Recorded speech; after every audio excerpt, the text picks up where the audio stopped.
practicing in a dry acoustic versus practicing in a room that sounds well and has some reverb. What is my take on this? I'm sure you've heard it all. Your colleagues are saying, practice in a room that is dry, that has curtains, that has a carpet, doesn't have any single type of reverb, so that you can hear every of your sound impurities, every single mistake, and then in the end, once you will enter a church to play your concert, you will feel shocked at how good it sounds and you will play so well.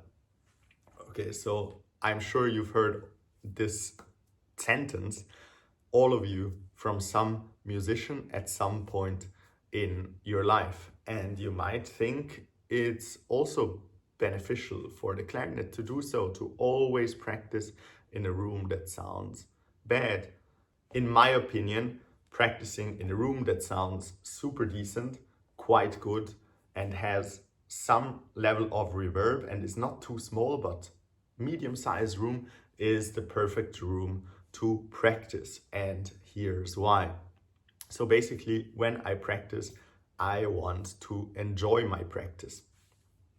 Second reason is, when I practice, I want my lips to be as relaxed as possible, my body posture as relaxed as possible, and with a relaxed lip position, with a relaxed body posture, with a relaxed mind, I'm getting the best sound possible.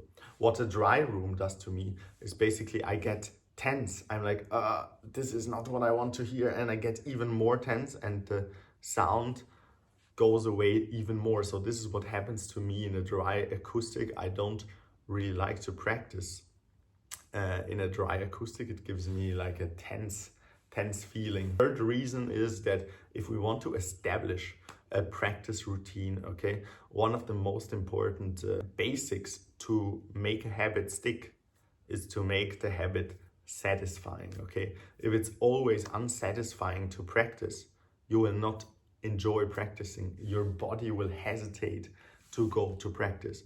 If you like thoroughly enjoy your practice, you will love to practice. You will love to practice for 2 hours, 3 hours, 4 hours, 5 hours, because the sound feedback that you get during the practice will allow you to send some dopamine out into your brain, some dopamine in your body, the reward hormone. And this tends to, for me in my practice, tends to come much more when I practice in a room that sounds good. And then more dopamine comes, more focus comes, more concentration comes, and it all adds up to a much more productive, much better practice session, and also, funnily, more progress over time. And I don't think so that if I practice in rooms that sound well, I will be shocked suddenly in a performance of the acoustics. You know, like I will not suddenly be like, oh no, I should have practiced in a practice room that sounds bad.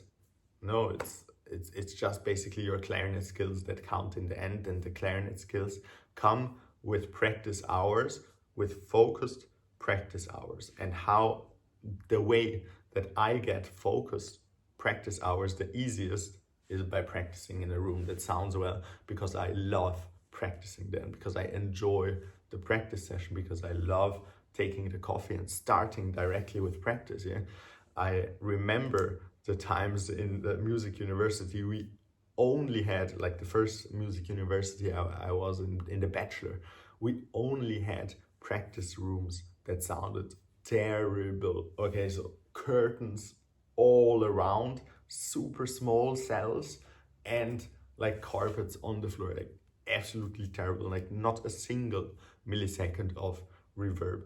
And what happened basically is, I mean, it was then more comfortable in a church afterwards to play, but the majority of the time, like 95% you will spend in your practice room. And if all of this 95% is uncomfortable to play, like where is the joy, where's the satisfaction, where's the progress? Because uncomfortable leads to tension, and tension leads to a worse sound. So if the only way to free the tension is afterwards to play the gig in the church. No, this is not enough freeing of tension. The freeing of tension should happen every day, in my opinion. Yeah, so just and playing with relaxed lips, enjoying the sound, enjoying the feedback that you hear, and yeah, still don't fall in love with your sound. So still remain the tension and still work on everything, or work on the phrasing and those things. In my opinion, choosing a room that has a nice sound and will motivate you to practice is the way to go. If I could choose it all over again, I would literally always practice in a room that sounds well, and maybe like 1% or 2% of the times check myself in a really dry acoustic, like in a acoustic where a concert would never take place. Okay, so I mean, yeah.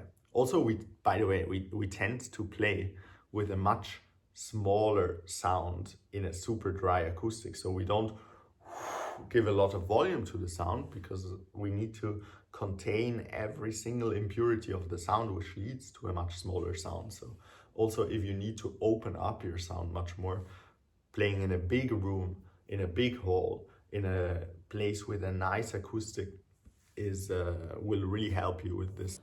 By the way, the progress of the website is really well. I now started to build it actually yesterday. So I built like the skeleton of the whole thing, where I now will fill the content inside, and I'm already working on places where people can upload videos and schedule their lessons and all of these things. So yeah, there's really a lot to come there. On the way until this huge date where the big release will happen and this new system will fall into place, you can still contact me for private lessons until then. I will continue to work with the students I already have also afterwards, so make sure to secure your spot until then. You can sign up for a free 30-minute trial lesson together with me, so that we see if we work well together or not, in the link down in the description. I will leave you guys all with that. I'll see you guys all tomorrow. Thanks, bye.